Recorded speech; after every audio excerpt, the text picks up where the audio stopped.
How you doing? Cheers for checking out this video. I just want to quickly say that the lesson you're about to watch is actually taken from a much larger course that you can access by clicking the link in the description. I'm going to have plenty of free stuff floating around on YouTube, so if you like what you see, please think about giving us a like and a subscribe. If you want to delve a bit further, then check those links in the description.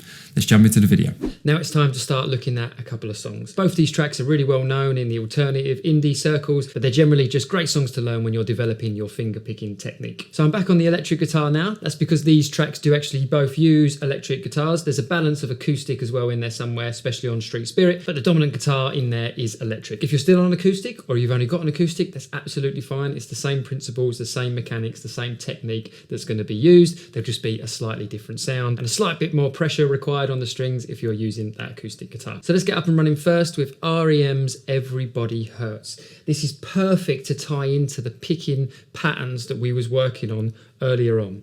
The first chord we're going to shape is our D major. Once you have this in position, we'll focus on our picking hand. I'm going to quickly play through the riff for you, just so you get an idea of where we're going.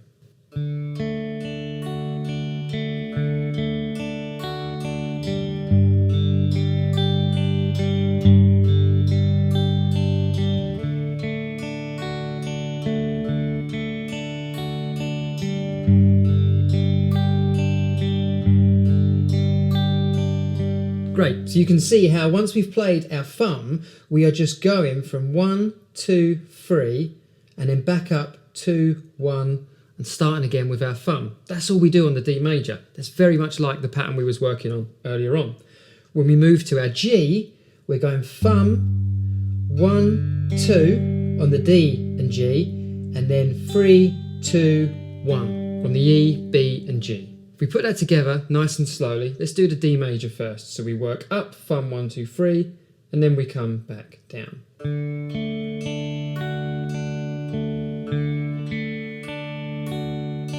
And then when it moves to the G, your first finger can come off of that G string, play our last note open with our first finger, and then go to the G major chord, just in time for our thumb to land on that low E string. The pattern's appearing on the screen, so again, you can follow and reference the numbers, fingers, thumb that you need to use. So let's try that again.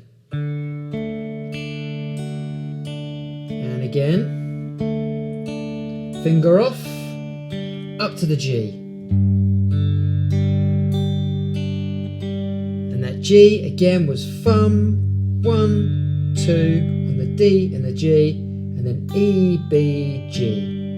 3, 2, 1. Now I just want to note that I've seen some people when they're moving from that D to the G, they keep their first finger down on that A note.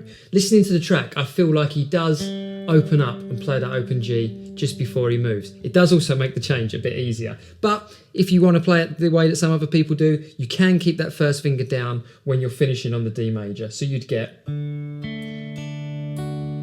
exactly the same again. Then up to the G.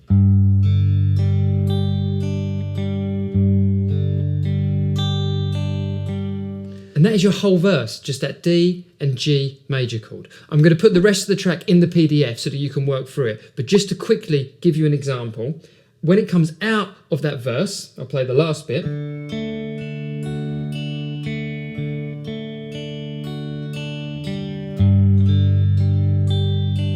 It does a rundown of E, D, G. First finger comes onto the second fret, second finger comes up, we do the same again, E, D, G, and then we're into our E minor chord, and we play the strings E, D, G, E, B, G. So, and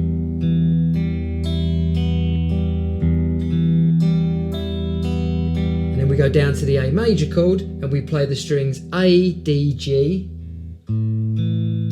E, B, G. So altogether that would be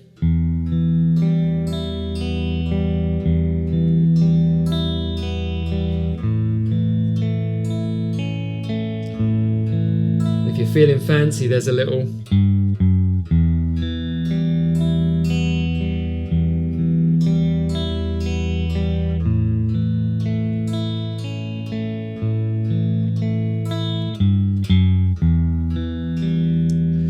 put put the rest of that in the PDFs, like I say. The numbers will be on there, the fingers that you need to use. And I like to kind of give people a taste of the track, work through that main element, that D and G, which is going to get you through all the verses, but then give you that little challenge to work out the rest of the song yourself by looking at the PDFs. Obviously, I've gone through the track pretty quickly there with the chorus chords, the rundown to the E minor and the A major. So you have got a reference point to look at, but have a look at those PDFs and see how much of it you can take on board and play yourself. Thank you for making it to the end of the video. I hope you enjoyed it. If you did, then please think about giving us a little like and a subscribe. And if you want to go further, remember you can hit those links in the description and you'll get access to the full courses. I hope you're feeling confident and creative, and I'll hopefully see you in one of the larger courses one day. Or for now, just have a little scout around on the YouTube channel and see what else you can find. Take care.